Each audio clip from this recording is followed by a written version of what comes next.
Violent thunderstorms bunsod ng umiiral na habagat sa dulong hilagang kanluran ng Luzon. Nagdudulot ngayon ng napakatinding violent rain showers hanggang sa kasalukuyan na ating nagre-report.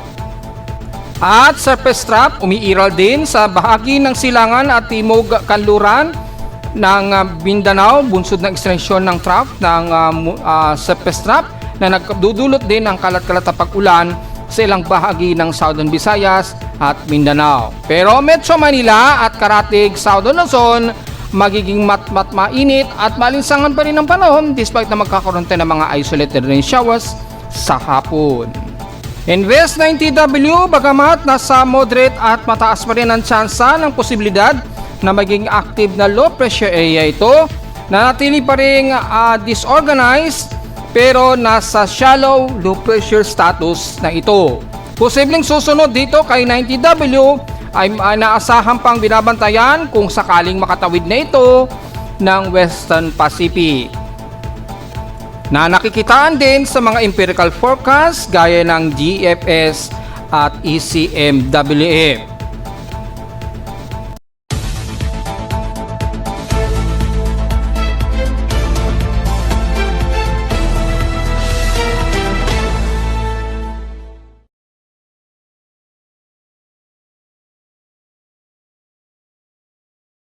Hello, magandang tanghali mga folks. Welcome po muli sa ating Daily Weather Bulletin at Analysis para sa araw na Linggo, July 19, 2026. Ang oras nating boss may tanghali o hapon na ay alas 12:44 na ng hapon.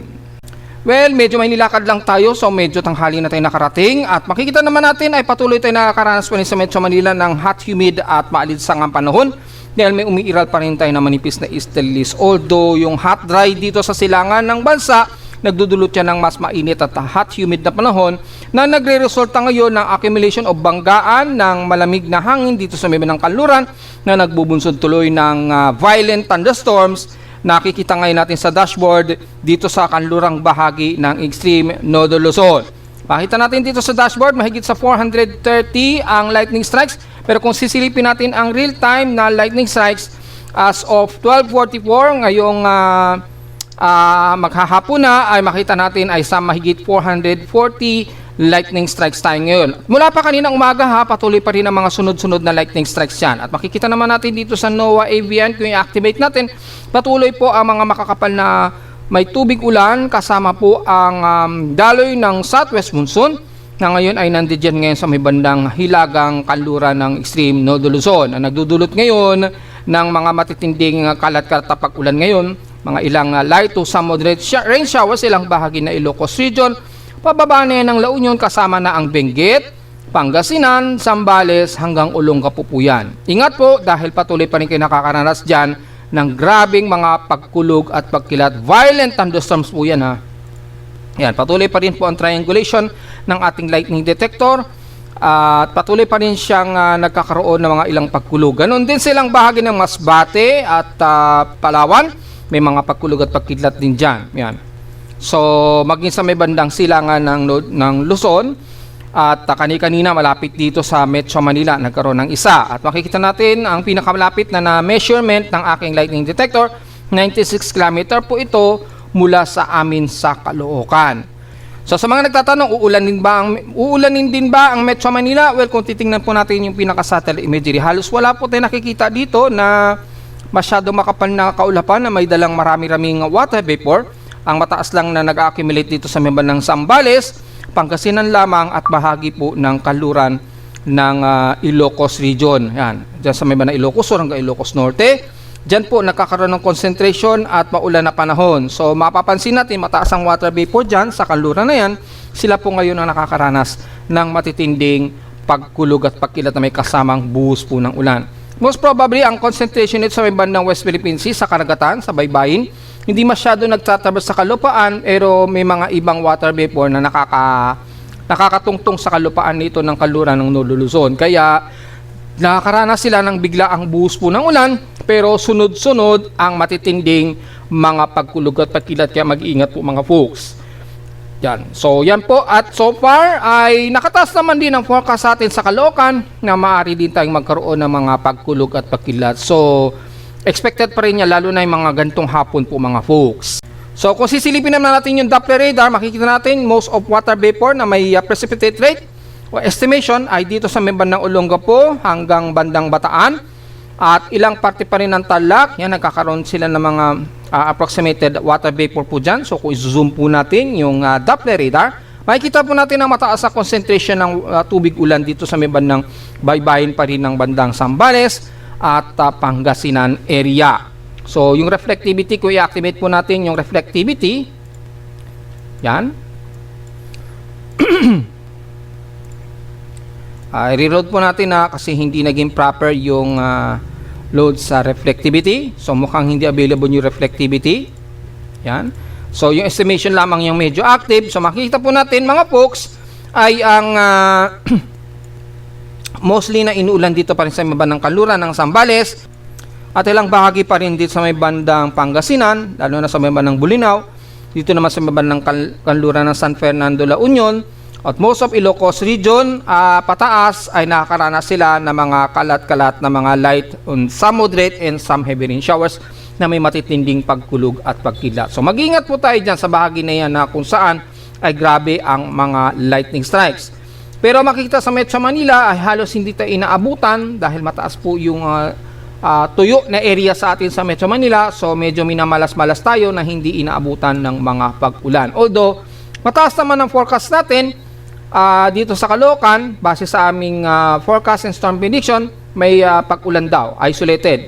Despite na partly cloudy ang magiging hapon natin o gabi po. Ganun din pagpasok po ng Lunes o hanggang Martes daw. So makikita po natin yan dito.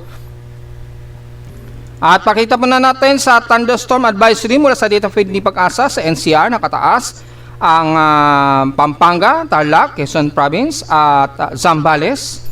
At kasama na rin ang Nueva Ecija. So mula sa Nueva Ecija kasama na po ang Bulacan dyan . So mula sa Baliwag, San Ildefonso, San Rafael, San Miguel. Yan, within 2 hours ng effectivity nito, kasama na ang Metro Manila mismo. At the rest, meron daw intense torrential rain showers na may matinding pagkulog at pagkilat na umihira sa Pampanga, Angeles, Mabalacat, mula San Fernando na po yan hanggang San Luis. Yan, kasama na ang Central Luzon sa Tarlac, Quezon, mula Tayabas hanggang Lukban na yan at saka Atimonan po yan . So tatagal daw yan within 2 hours daw.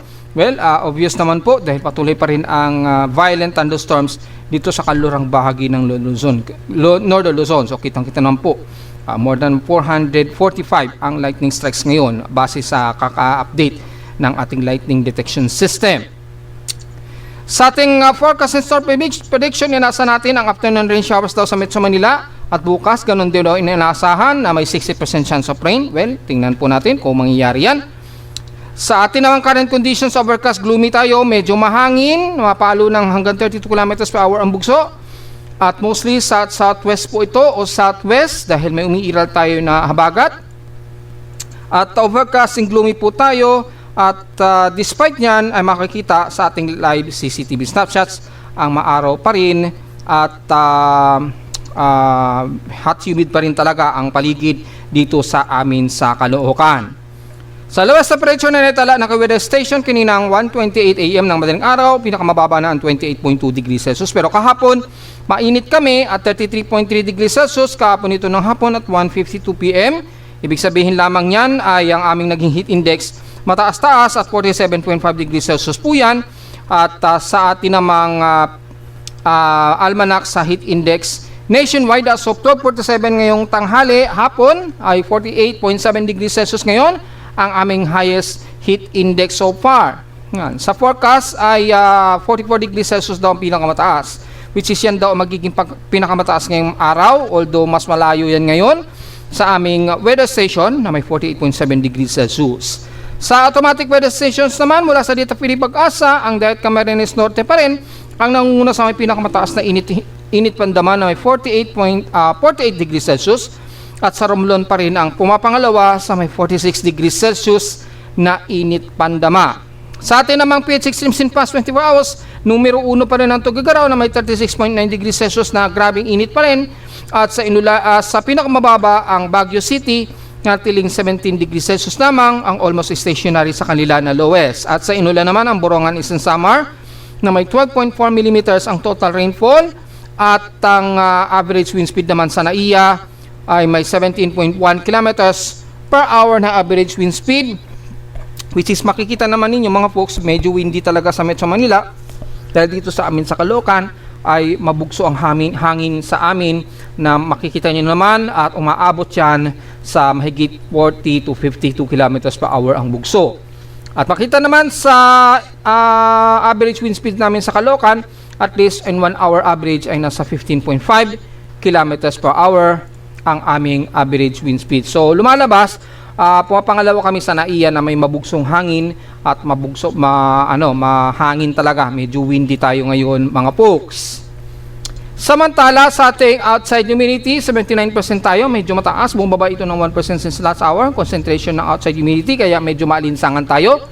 Pero ang barometric reading natin ay 1,006 hectopascals. So medyo mababang atmospheric pressure natin. Pero drier po yan dahil mababang atmospheric, pero hot dry po tayo at mabagal ang pagbaba nito since last hour. So sa ating high tide low tide status ay nasa high tide po tayo, kaka-high tide lamang po. So para mag-low tide na higit 7 hours pa po para mag-low tide o mga mamayang gabi pa po yan mga folks. At double check natin yung heat index, yung high tide low tide natin, sorry. Ang mamayang hapon ay mga bandang 1.1 meters po kaninang alas 1:02 ngayong hapon. Mga 1:02, kaka-high tide pa lamang, nasa 1.1 meters po ang taas ng alon natin. Ito po yun. Yan. So medyo mataas pa rin po at lagpas 1 meter pa rin. At least hindi na ito lumagpas ng 1.5 meters yung taas ng alon. Pero mataas pa rin po yan at delikado pumalaot yan sa kanluran ng Nodo Luzon. Malakas po ngayon ang alon dyan dahil sumasabay po yung bugso ng hangin kasabay ng southwest monsoon po. So ingat po tayo mga folks dyan. At sa may bandang nalalabi naman sa, although medyo safe naman, alalay na lamang po sa mga medyo rough seas, lalo na din sa may bandang Silangan, medyo may bugso po tayo ng easterly trade wind po dyan. Yan. At diretso naman tayo sa ating bukod sa high tide low tide status, wala tayong problema sa air quality. So diretso agad tayo sa almanac. Sumikat ang haling araw kaninang 5:36 AM at lulubog po ito mamayang 6:28 PM. At sa ating waxing crescent na po na 26% illuminated, kaka-moonrise pa lamang yan ito kanina. Yan, nasa 42 degree elevation. Kaninang umaga nag-moonrise po ito kaninang 10:04 AM.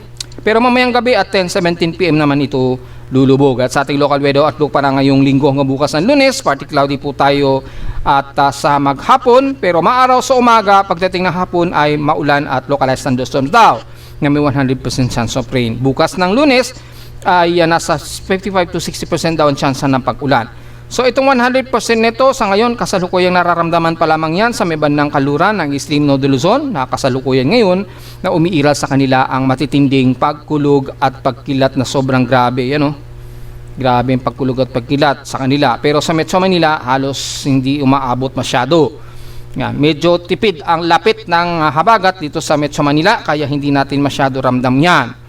Yan. So, yung ating highest and lowest na pressure expected maglalaro between 32 degrees Celsius and lowest na pressure expected ay 26 to 27 degrees Celsius. So, diretso agad tayo sa ating ginagamit na satellite imagery. Makita po natin yung pinaka-rainbow satellite image ay matindi ang malawakang pag-ulan na may matinding localized thunderstorms dyan sa kanluran ng Extreme Nodo Luzon. So, inuulan ngayon ng Ilocos Norte at ilang bahagi ng Cagayan. Mula Laoag pababa ng Bigan kasama ng La Union, Benguet, kasama na ang Baguio City na nagkakaroon ng makulimlim na panahon at may mga pag-ulan na umiiral, although scattered po ito. Ganon din sa bahagi ng Pangasinan, especially dyan sa may bandang Bolinao, pababa na ng Agno, Infanta, and then papasok ng Zambales mula Santa Cruz, papasok ng Palawag, Iba, Zambales, hanggang dyan sa pababa ng Castillejos, kasama na ang Olongapo, Bataan at dyan sa may bandang Maribeles po. Makikita po natin ang mga malawakang pag-ulan na ito kung i-activate natin yung heavy rain potential. Yan, makita po natin na heavy rain potential ay matindi ngayon ang heavy rain dito sa bahagi nga po ng bandang Zambales, especially sa iba Zambales at Olonga po. Ingat po sa posibleng pagbaha po o suddenly na flash floods. Although dito sa bahagi po ng kanluran ng Extreme Northern Luzon, although clustered heavy rains ang nararamdaman ng mga taga Ilocos Norte, yan sa may bandang Lawag hanggang dyan sa may bandang Burgos at dyan sa may bandang Cagayan Valley, pagitan ng Santa Mercedes at Adams. Yan. May mga clusterized heavy rain showers po tayo dyan. So ingat na lamang po sa biglang flash floods. Although pabugso-bugso lamang yan, alalay lamang po lalo na dito sa may bandang paligid po ng Ilocos Norte po at bandang Zambales at Pangasinan. So nakakaranas din kayo ng mga clusterized heavy rain showers po dyan. Dahil sa silangan ay magiging katamtaman, medyo gloomy, umaaraw pa rin tayo dyan mula Tugigaraw, Isabela hanggang dyan sa baba ng Quirino at Aurora, despite na magkakaroon tayo ng mga part dito mostly cloudy at mga ilang isolated rain showers and localized thunderstorms ngayong hapon. Ganon din ang iira dito sa baba ng Nueva Ecija at San Jose, pero at least dito mas hot humid na panahon na tayo hanggang Gapan, pababa ng Bulacan, kasama na ang Valenzuela o most of Metro Manila, and the rest ng Calabarzon area po. Yan, halos gloomy at hot humid ng panahon tayo, pero may taas po ang ating forecast na isolated rain showers and localized thunderstorms ngayong hapon, gabi o madaling araw po. So medyo prepare pa rin po tayo, lalo na't mga bandang hapon po medyo magkakaroon tayo ng mga sudden isolated rains. At mula sa bahagi po ng South Luzon, kasama na ang Kabikulan, makakaranas tayo ng medyo partly cloudy to mostly cloudy all the time, bagamat medyo hot humid tayo sa Camarines Norte at Camarines Sur at hanggang Iriga, pero magiging partly cloudy to mostly cloudy tayo pagdating dito sa may bandang Ligaw, sakop ng Legazpi hanggang Sorsogon po at dulong-dulo na yan ng bandang Bulusan. Medyo maulap tayo at may mga maulap din sa may bandang Catanduanes. Isolated lang din ang mga pag-ulan ang iiral sa atin bandang hapon o gabi o madaling araw. Bagamat mas maulan ang umiiral ngayon na may localized thunderstorm sa Masbate. Yan, ingat po sa mga biglang pagbaha at wag sana magkaroon ng pagguhang lupa dahil kasalukuyang may heavy rain potential po kayo dyan sa area ng Masbate, ha. At sa isla po ng Ticao Island, nakakaranas din tayo ng maulap na panahon, mga kalat-kalat na pag-ulan, and the rest ng Romblon, nakakaranas tayo ng clusterized heavy rain showers at moderate, maging sa mga isla ng San Andres o Adiongan, Carcueca at Banton. And the rest ng Marinduque at Mindoro, bagamat medyo hot humid tayo, magiging partly cloudy to mostly cloudy tayo at all times, na may mga forecast din ng mga localized thunderstorms ngayong hapon po. Despite na ngayon, kasalukuyang maaraw at medyo katamtaman ng panahon sa buong Mindoro, mapa-oriental man yan o occidental, pero anytime po nakataas ang forecast sa inyo dyan ng mga localized thunderstorms. Ganon din ang naka-forecast sa may bandang Coron, Palawan hanggang El Nido, makakaranas din mga scattered rain showers and localized thunderstorms din, bagay sa Puerto Princesa at ilang bahagi ng Bataras sa Balabac, dahil din sa may mga sepestra po na nag-extend dyan o nagkakaroon ng water vapor din, medyo sumasalubong sa mainit na hangin na istili dito sa silangan ng bansa natin. The rest ng Visayas area, mapapansin natin may mga ilang clusterized, moderate and some heavy rain showers tayo sa Panay Island kasama ng Iloilo at hilagang bahagi ng Negros Region mula Bacolod hanggang dyan sa San Carlos, bagamat nagiging maulap tayo at medyo sumisilip-silip ang araw dyan, ha, pero mostly nagiging gloomy tayo at mga kalat-kat na pag-ulan na may pagkilat at pagkulog din ang inaasahan natin dyan. So asahan din ang mga kalat-kalat na pag-ulan sa may bandang Cebu, lalo na sa hilagang bahagi malapit sa Bogo, Cebu. May mga ilang moderate and some heavy rain showers po tayo, magdala ng payong at ingat sa biglang sudden downpour. Asahan din ang mga localized thunderstorms sa kabilang na bandang dyan sa may bandang Danao, Carmen at Asturias, ha. May mga localized thunderstorms tayo dyan. At sa Bohol naman, may mga kalat-kalat na mahinat, moderate and some heavy rain showers tayo, lalo sa hilagang parte ng Bohol, dyan sa may bandang Taloban, Gestape o Benavista, ha, ingat po, maging sa San Miguel po mga folks. And the rest ng bandang Eastern Samar, magiging heavy rain din o clusterized heavy rain showers tayo sa katimugan ng Osaw del Leyte, mula Baybay, Mabuyong, pababa na yan ng Sagad at Hinanungan. The rest naman ng Northern Leyte ay magiging katamtaman pero partly tumusikaw din po tayo, maging sa bahagi ng Ormoc at Tacloban, patawid na yun ng Eastern Samar region na nakakaranas din ng maulap na panahon, although may pagsikat ng araw madalas, pero asahan din ng mga localized thunderstorms o isolated rain showers and localized thunderstorms dahil medyo gloomy po ang paligid natin sa Visayas dahil may surface trap po na umiiral. And the rest naman ng Mindanao, magiging maulap at kalat-kalat din ng pag-ulan na naka-forecast sa inyo dyan sa Surigao del Norte, kabilang na ang isla ng Dinagat at Siargao Island. Ingat po sa clusterized heavy rain showers sa Dinagat at sa pag-alon po. Medyo roughy po ang pag-alon po dyan. And the rest ng bandang Agusan del Norte o buong Caraga area, magiging part nito Musikaw di tayo at mga isolated rain showers and localized thunderstorms po ang iiral. Ngayong maghapon po, maging gabi at madaling araw lalo na sa may bandang Surigao del Sur, pababa na yan ng Bislig, bandang Boston o bandang Hinatuan, hanggang dyan na yan sa ibaba ng Caraga. And then, ang ilang areas ng Davao de Oro at pababa na yan ng Davao Oriental. Gloomy tayo, party to Musikaw di at all times. At medyo hot humid pa rin tayo despite na magiging maula. Kalat-kalat din ng mga isolated rain showers and localized thunderstorms sa rest ng Davao Region kabilang ng Davao del Norte. City of Davao, pababa na yan ng Davao del Sur. Hanggang dyan sa may bandang Davao Occidental na. Despite na medyo hot humid tayo, pero katamtaman at party to Musikaw di tayo, kabilang na ang General Santos, mapamagin na naman yan, South Cotabato, o ilang bahagi ng Sarangani na kung saan patuloy pa rin ang mga paglilindol po dyan mga puksa. May mga heavy rain potential po kayo sa may bandang Sarangani and the rest ng Jose Abad Santos. So magdala ng payong at ingat po sa mga pag-uunang lupa anytime, dahil kung magkakaroon tayo ng mga biglaang bugso ng ulan, ay inaasahan natin anytime magkakaroon ng mga hindi natin inaasahan ng mga landslides. So ingat pa rin po, lalo na sa buong Southern Mindanao. Nakakaranas tayo ng Cephestrap dyan at extension ng Cephestrap na maaring mag-develop ang Intertropical Convergence Zone na magdudulot ng maulang panahon sa tibog silangan ng Mindanao mula Bislig o buong Caraga area o dyan sa bahagi pa rin ng Davao de Oro hanggang dyan sa katimugang bahagi ng Davao Region area. Magiging maulan din ang bandang Zamboanga Peninsula so magdala ng payong, ingat po sa biglang sudden downpour ng ulan na may kasamang localized thunderstorms sa Zamboanga City, Basilan at Hulo-Sulu. Ganon din silang areas pa rin ng Zamboanga Sibugay o Zamboanga del Sur, kasama na ang ilang bahagi ng Kabaslan, Bayong, Mabuhay at Alicia. Bagamat medyo katamtaman tayo sa may ng Zamboanga del Norte, asahan din ang maulap na panahon at isolated rain showers and localized thunderstorms ngayong maghapon. Expected din na biglang pag-ulan sa madaling araw dahil medyo umiiral po yung Cephestrap natin na dumadaan dito sa areas ng Mindanao area. So very gloomy po tayo sa most of Southern Luzon, Visayas at Mindanao, maliban na lamang sa parte po ng Southern Luzon at Metro Manila na medyo hot humid pa rin at maalinsangan ng panahon natin. Despite na may forecast tayo of localized thunderstorms sa hapon sa gabi o madaling araw, ganon din sa silangang parte ng Northern Luzon mula dyan sa bahagi nga po ng Cagayan, dyan sa Tugigaraw hanggang Isabela at Quirino area.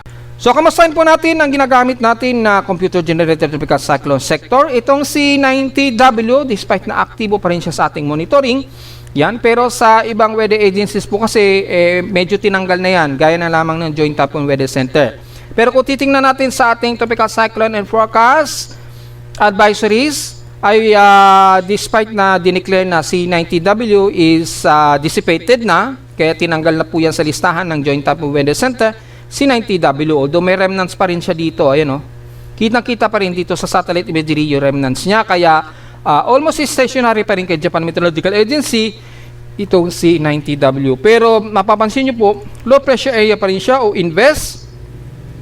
At kung titingnan naman natin sa mga extension forecast and symbols ng weather nets, mapapansin natin na mataas pa rin yung kanyang developing, pero makikita natin shallow low pressure area siya. May maliit na posibilidad pa rin ito na magiging active low pressure area pagkilos ito pahilagang kanluran. At mapapansin natin, hindi pa halos ito nakikitaan na papasok ng PAR o malawak pa po yung cone of uncertainty niya o yung forecast error niya.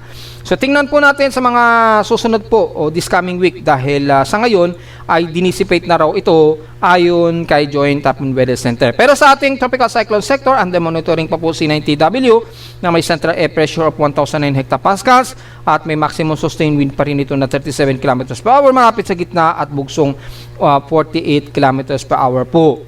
Sa ngayon, ang layo nito ay sobrang layo pa po nito sa bansa, sa silangan. Ang magiging reference point natin ang Guian Island Samar.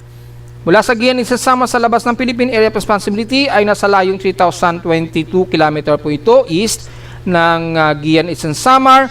Or kung magiging reference point natin ang Guam, ang layo nito mula sa Guam ay nasa 1,018 km east-southeast po ito ng Guam. So malayo pa po yung position niya. Pero mapapansin nyo, mula sa pagkilos sa pahilagang silangan mula nung isang araw, bila itong kakabig pa hilagang kanluran, paganyan. And then medyo tatawid dito sa may bandang Guam po or Northern Mariana Islands. Ganyan po ang nagiging senaryo niya, at dito ay maaari pa itong mag-recurve pataas na which is hindi nakikitaan na maaring pumasok ito ng Philippine Area of Responsibility. Although makikita natin moderate to high pa rin ang chance niya na maging active low pressure area, so patuloy pa rin natin siyang binabantayan at least 44-hour period pa po. At since stationary pa lamang po na development sa kanya, kaya hindi pa natin masasabi kung magiging isang mas malakas na bagyo ito or mananatili lamang siya sa invest na low pressure area o shallow low pressure area, mga folks. So hindi pa natin makukonclude sa ngayon dahil medyo irregular o disorganized pa po yung kanyang circulation. So wala tayong masyadong track para kay 90W, although nasa moderate to high na nga po ang chance niya. Ito po yung pinaka-satellite imagery niya, halos napakanipis o napaka-disorganized ang kanyang low-level convection. So yung alop niya masyadong magaan. Kaya anytime pwede itong ma-dissolve anytime o mag-scattered out or maaring mag-maintain siya as shallow low pressure area. Bakit po natin nasabi na mag-maintain ito as shallow low pressure area? Kung gagamitin na natin ang global forecast assessment monitoring natin para sa prediction ng extended outlook ng mga binabantay natin na low pressure area in case itong C90W, kung mapapansin nyo po, mananatili yung kanyang mean sea level pressure na shallow low pressure area circulation. So papakita ko po sa inyo yan, mga folks. Meron naman tayo dyan Mula sa West Pacific Basin, mapapansin natin mataas po yung kanyang favorable shear. Yan, ito yung C90W. Mataas po, very favorable po yung circulation niya. Kaya hindi pa rin niro-roll out ang possibility na magkaroon pa ito ng mas organized development. Sa ngayon, medyo manipis po yung organized development at medyo nagkakaroon siya ng resistance between dito sa vertical wind shear, dito sa may bandang timog ng bandang Papua New Guinea. Nagkakaroon ng resistance between dyan sa sa may bandang shear o yung wind shear dito sa may bandang timog o katimog ang bahagi po ng Papua New Guinea o halos equatorial. Papapansin natin yung H anomaly niya, manatiling mataas po yung cyclonic producing pero napaka-shallow po niya at napaka-disorganized. Although yung cyclonic niya, at least medyo nag-i-invest to moderate naman siya.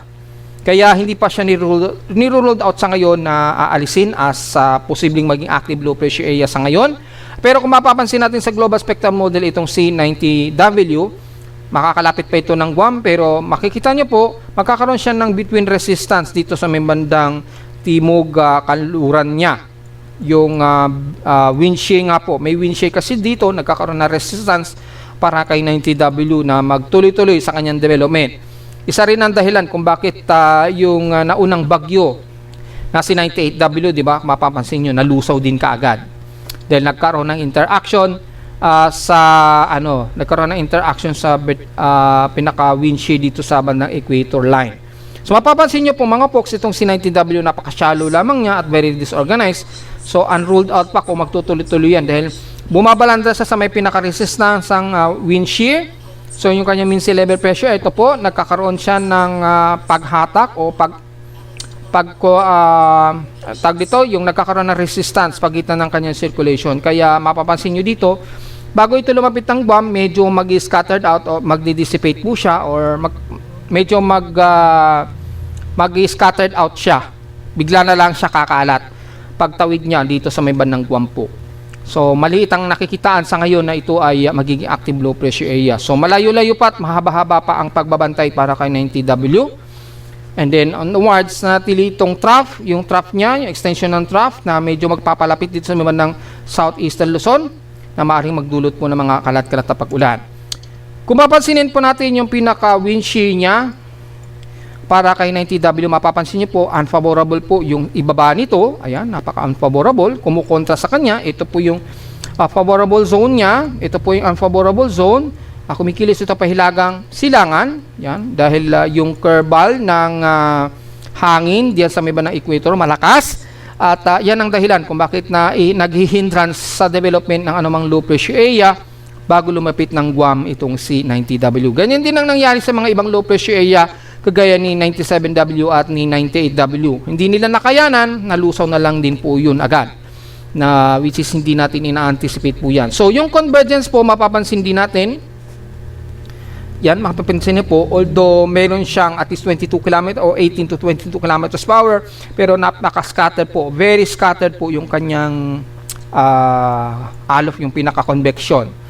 Kasi malakas yung resistance dito ng Yun nga, yung pinakita ko sa inyo, yung wind shear niya sa bayban ng equator. So mapapansin yung kaulapan, napiga siya and then nagkaroon ng surface trough dito mula sa Eastern Mindanao na nagpapaulan po.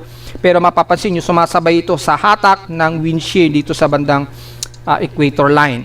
Malakas po yung hangin dyan eh. So yung sirkulasyon tuloy nitong C90W na medyo nahihirapan tuloy siya na makaikot ng buo, makapagtrumpo ng buo hanggang sa pumulido siya, hindi niya tuloy nasasucceed.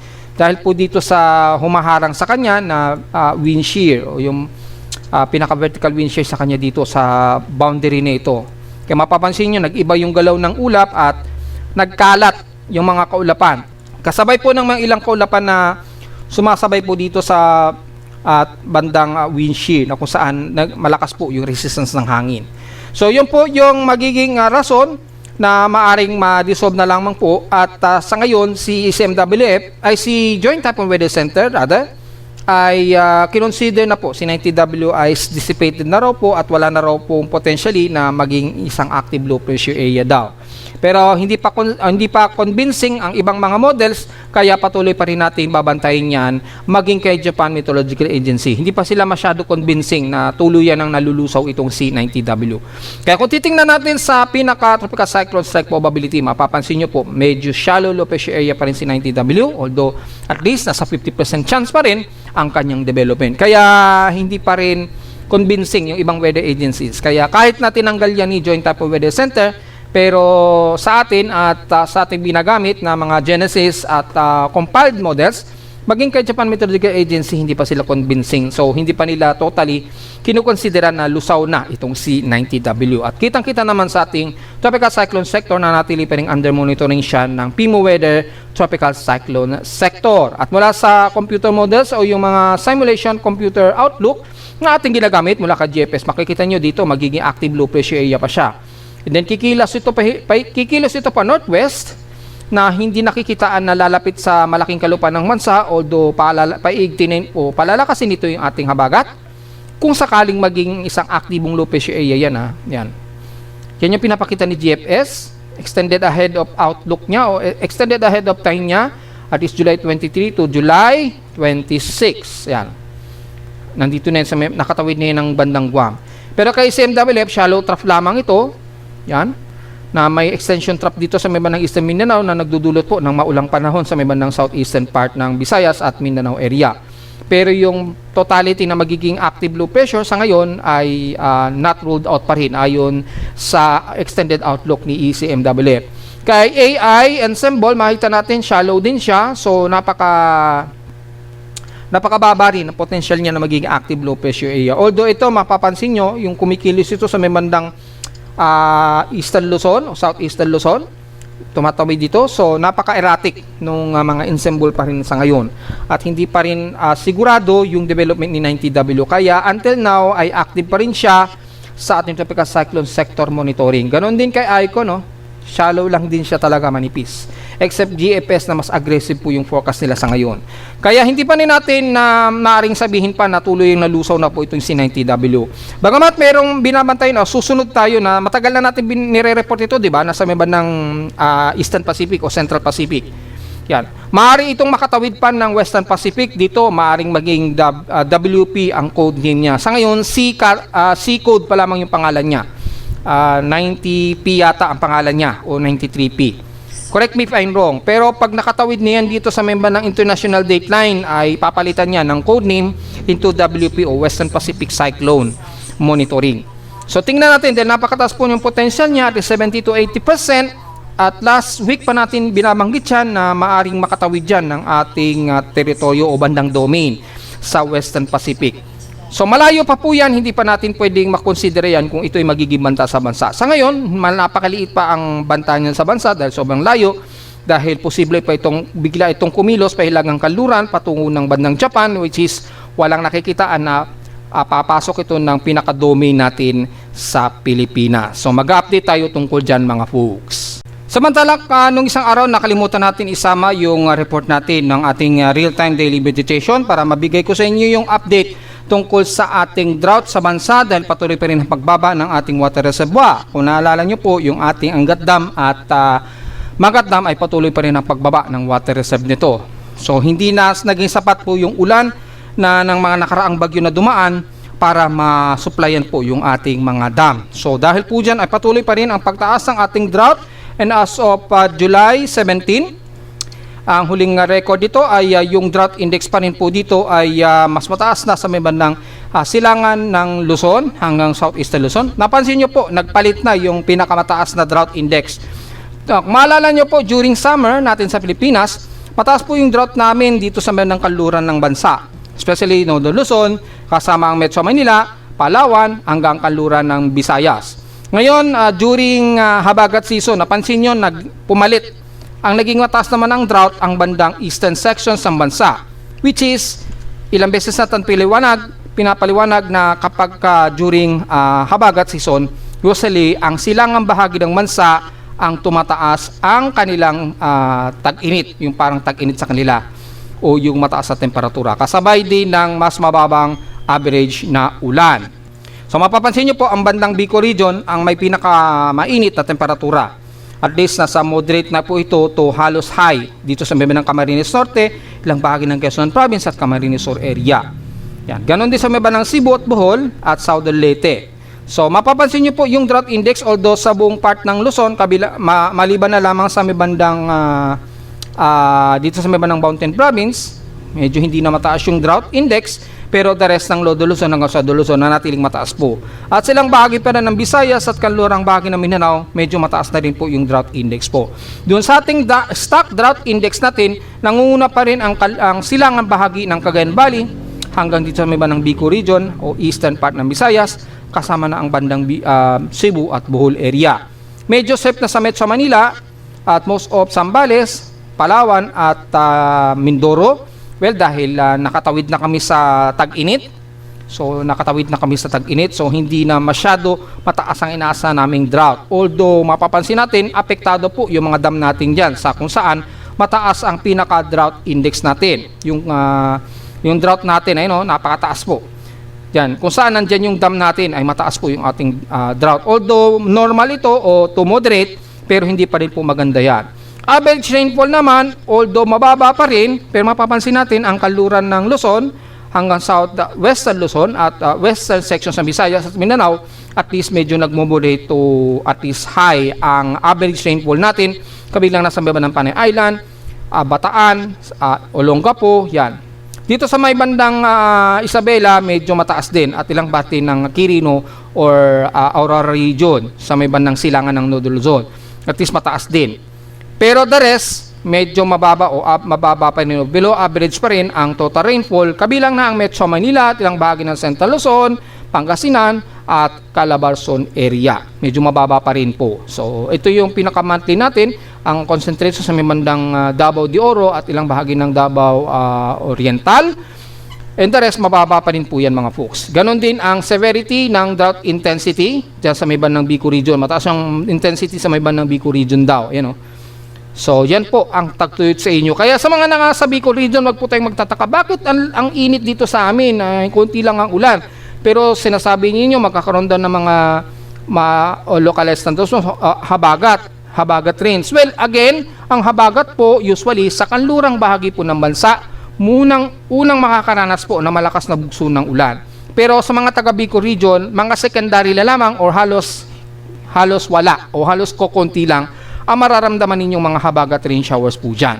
So, kaya wag po tayo magtataka kung bakit sa inyo sa may bandang silangan ng bansa ay halos summer kayo dyan o halos wala kayong average rainfall na nararanasan. Dahil nga po, tuwing habagat season, ang mas concentrated nga po na inulan ang kanlurang bahagi ng bansa mula sa kanlurang bahagi ng Luzon, kasama ng Metro Manila, Mindoro, Palawan, western portions ng Panay Island, western portions ng Negros region, at case to case sa may bandang Zamboanga Peninsula. Again, ilang beses na natin sinasabi yan tuwing habagat season, yung mga area na yan ang usually na malakas o mataas ang average rainfall. Hindi masyado sa silangan ng bansa. Kaya dyan sa may bandang Bicol region, makikita nyo naman mataas yung drought intensity po sa inyo, halos severe. Ibig sabihin, napakaalinsangan po at napakamainit ang panahon ang kadalasan sa inyo at halos laging tuyo o wala ulan o walang halos ulan na nararanasan kayo sa bandang Bicol region. Yun po ang ibig sabihin niya. So at least napaliwanag ko na dahil yung isang araw nakalimutan natin, ipaliwanag po na yung latest drought classification natin, maliwanag lamang po sa nagdaang mga bagyo ay hindi naging sapat na maibsan ang mga dam natin, lalo na sa hilagang bahagi ng Luzon na kung saan kailangan talaga ng dam natin ang supply ng tubig. At mula sa pinaka-classification ni Pag-asa, makikita natin halos dry ang halos buong bansa. So hindi natin masabi kung yung accuracy nito, pero yan ay galing sa official ni Pag-asa na halos buong bansa ay dry po tayo. Malinaw lamang na tagtuyot tayo ngayong El Nino season natin talaga. Dahil umiiral talaga ang halos stronger El Nino na po, moderate to strong El Nino na po tayo halos, kaya expected natin na ganyan po ang mararanasan natin. So kung titingnan naman natin yung ating mga dam para ma-recall natin, ma-recall ko po kayo, mapapansin nyo po ay nasa very critical water level pa rin po tayo mula sa 153.6 meters kahapon, ngayong araw ay nasa 153 meters na lamang po. So patuloy pa rin malakas ang konsumo, so very deviation na tayo, halos nasa 27 meters, so halos 28 meters na po ang malaki ang nakukonsumo niya. So mula sa pinaka-deviation of water level, negative 57 meters na po ang nakakain ng Angat Dam. So ibig sabihin sobrang critical na po yan mga folks. Ganon din sa bandang Angat Dam at Magat Dam, ibig sabihin po ay nasa halos critical level na po ang ating mga dam. Yan. Although dito mapapansin naman natin, from July, medyo nakaka-recover ng bahagya yung ating dam. Medyo tumaas ng konti since noong July 17 from 154. And then, naging 153. Yan. 153. Yung si Angat Dam. Pero si Magat Dam at least medyo nakaka-recover ng konti. So, kung i-activate natin si Angat Dam lang, patuloy pa rin ang pagbagsak nito. Yan o. Ito yung medyo umulan tayo, mga July 14, and then nung tumila na yung pag-ulan, balik na naman sa pagdaos-dos ni Angat Dam. Si Magat Dam naman, kung titingnan natin, ito medyo naglalaro yung level ni Magat Dam. Ayun, although critical pa rin yung level ni Magat Dam, at nasa below pa rin ito na 160 o halos 161 meters mula kahapon sa 160.69. So halos stationary lang yung level ni Magat Dam. Kaya papapansin nyo, halos ka-level lang niya noong July 13 at ngayong araw at kahapon. So, yan po yung pinaka-status, pero nasa critical level pa rin dahil below pa rin ito sa 177.4 meters na dapat kailangan para hindi ito mag-critical. So, mas critical po si Angat Dam dahil siya pa rin ang may patuloy na bumababa ang water level. Sobrang delikado pa po yung delikado pa rin po yung water level natin, which is ito yung mostly nagsusupply kasama ang Metro Manila. Kaya asahan natin na anytime magkakaroon na naman ng rotational na mawawalan ng supply sa Metro Manila ha. Para wag na po tayo magtaka kung bakit nawawalan-walan tayo ng supply ng tubig lalo na sa bandang gabi. Kaya lagi tayong mag-iimpok ng tubig sa bandang hapon bago maggabi para mga bandang hating gabi ata kinakat off yata. Binababaan ni hydrological section yung pressure sa supply ng tubig. So, yun lamang po yung ating masasuggest dahil wala tayong balita tungkol sa kanila kung ano ba ang magiging status. Kung nasa crisis na ba tayo ng tubig o hindi pa, wala tayong idea. Dapat mayroong gagawin o mayroon sanang announcement ang ating gobyerno tungkol dito po sa sitwasyon sa supply ng tubig. Samantala, sa Ulat Lindol naman, well, although wala naman tayo na-detect na medyo may kalakas ang mga pagyinig so far mula kanina at kahapon, mga minor earthquakes lamang ang na-detect so far. Mula sa data feed ni PBox mula kanina madaling araw, at least may mga magnitude 4 tayo. Yan. So, meron tayo dito na magnitude 4.2 sa may bandang Sarangani pa rin. Yan, patuloy pa rin. Although napakalayo na ito, halos sa may bandang Indonesian Peninsula na ito. Halos bandang Indonesia sa may bandang Ternate. So napakalayo niyan mula sa pinaka-Sarangani. So walang masyadong problema. At so far hanggang ngayong mga oras na ito, ang huling data ay 12:58 ay wala namang magnitude 4 na naitala. Although patuloy pa rin ang clustered earthquakes dito sa may bandang paligid ng Sarangani at Davao Occidental. At mapapansin po natin ay nasa at least 27 earthquakes ang nasa paligid niyan. The rest ng bansa ay patuloy pa rin ang clustered earthquakes sa may bandang Masbate or Burias Island. Sa Luzon naman ay meron pa rin sa may bandang Bolinao. Yan, oh. Although sa may bandang West Philippine Sea pa rin po ito. At magnitude 2.7. So maging alisto pa rin po tayo. At nagkaroon na rin ng ilang pagyayinig sa may bandang Mountain Province. So medyo alisto po tayo dyan. Baka magkaroon ng landslide. Although mahina naman ito, 1.6 lang ang magnitude nito. Pero medyo mababaw at 18 km depth. So medyo alisto po tayo mga folks, lalo na sa mga binabanggit natin dyan. At ingat pa rin dito sa mga taga Sarangani at bandang isla ng Sarangani sa may bandang dito sa may bandang separate na island na ito ng Sarangani. Ay mag-iingat pa rin po tayo mga folks dahil patuloy pa rin ang clustered earthquake. Although kung titingnan natin yung mga sea level, so far normal naman yung ating mga sea level. Dito sa may bandang Eastern Pacific, wala naman. Medyo may attention lamang, tumataas lamang yung sea level. Pero nagkaroon ng above sea level, pero hindi naman nagkaroon ng ripple, so wala namang masyado tayong alalahanin mga folks. Yan, dinodouble check natin yung mga buoy natin, baka hindi na gumagana yung ibang mga buoys na ating ginagamit.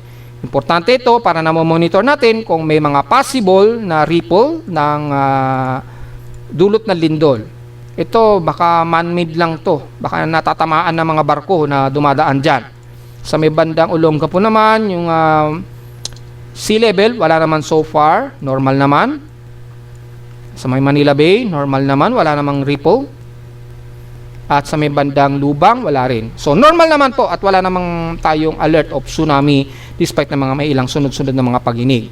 Double check natin ang real-time world seismic network. Wala naman ding malalakas sa pagyinig, although kalimitan dyan sa may bandang Peru at Mexico, may mga malalakas na pagyinig na umiiral dyan sa ibang bansa. So makikita natin dito is may malakas na sa Central Peru. So merong intensity umabot sa halos 20 o 10. Yung range, yung malakas-lakas at least magnitude intensity 6 na pagyanig sa Peru. May intensity 6 sa kanila. Yung range umabot hanggang more than 20 miles, 10 miles. Malayo malawak. Yan. So yan po yung mga lindol sa ibang bansa. Sa Cochamca, wala naman so far. Central Peru, ito yung sa Central Peru. Sa Mexico, Chiapas, Mexico, wala ring rata ng shake map. So, yun lamang po. At the rest, ito lamang sa may bandang Mindanao, sa may bandang Sarangani pa rin na may huling lindol tayong naitala, mga folks. At narito naman natin 3-day weather forecast para sa araw ng Linggo, July 19, 2026.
At hanggang dito na lang po ating daily weather bulletin at analysis para sa araw ng linggo, July 19, 2026. Huwag pong kalilimutan na mag-like, share, subscribe po sa ating YouTube channel at visit lamang anytime sa ating website na www.pimoweather.com para sa ibang detalye na gusto natin malaman na hindi natin isama ngayong hapon na sa ating report, although patuloy tayo makakaranas na hot humid na panahon na may kasamang mahangin at mabugsong hangin po sa Metro Manila.